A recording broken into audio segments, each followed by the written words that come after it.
Amazing grace, how sweet the sound. Amazing grace, how sweet the sound that saved a wretch like me. That saved a wretch like me. I once was lost, but now I'm found. I once was lost, but now I'm found. Was blind, but now I see. Was blind, but now I see.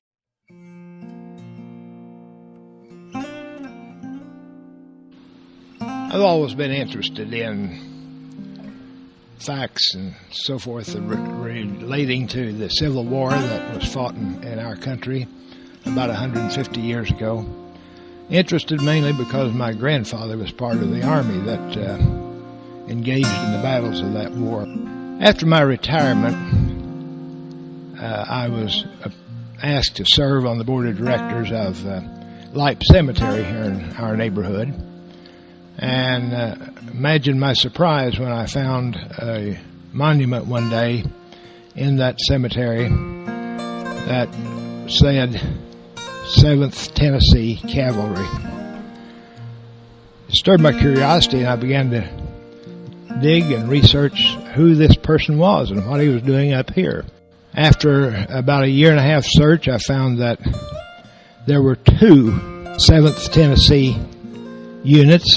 There was a Confederate unit and there was a Union unit. One day, the 7th Tennessee Confederate unit captured the 7th Tennessee Union unit and promptly marched them off to Georgia to Andersonville prison. And the man that I found buried here in this cemetery was one of the prisoners held captive there in that prison. You know that was the most horrible place that anybody could go to. There were about 10 acres of land that was taken for a prison site, and a stockade type fence was put around it. And in that small compound, they figured they would be housing about 10,000 prisoners. That sounded like a lot of people on that small acreage. Before the war was over, they were housing 32,000 men on that small plot of ground. It was a miserable place, infested with all kinds of vermin and varmints. Well, let's fast speed forward. The war is over, and the Union troops liberate the Andersonville prison, and the men were freed to go home. The man that I'm referring to is a man by the name of Holiday, and he returned to his home in western Tennessee along with the other men. And sometime later, they were engaged in a business meeting in their church, and they were voting on calling a pastor. Now, the man that they were considering calling happened to be the commander of the 7th Tennessee Confederate Cavalry.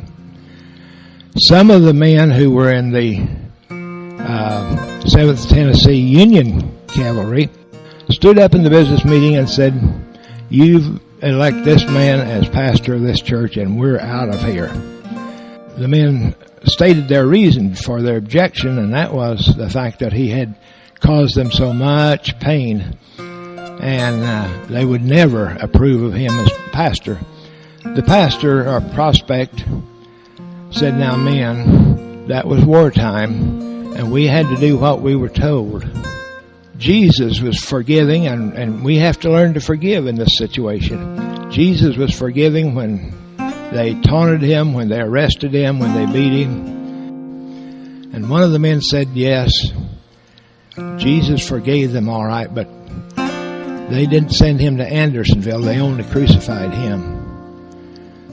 The men walked out of the church, and as far as we know, never returned, but moved to Southern Illinois.